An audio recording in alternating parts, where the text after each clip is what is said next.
yet to drop in for run number 1. Again, here in the final, we've got 8 riders, each getting 3 runs. We count the best score. Iouri Podladtchikov, he qualified 3rd overall. We know he's got the tricks. Can he put it down? Setting the tone, 17.9 feet above that 22-foot half pipe.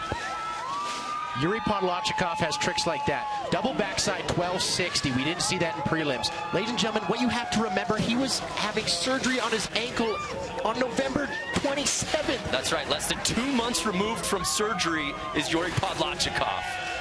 Making no mistake, comes correct. Well, Craig, let's not forget, this is your defending Olympic gold medalist. This guy beat Shaun White in Sochi last year, although he does not have a gold.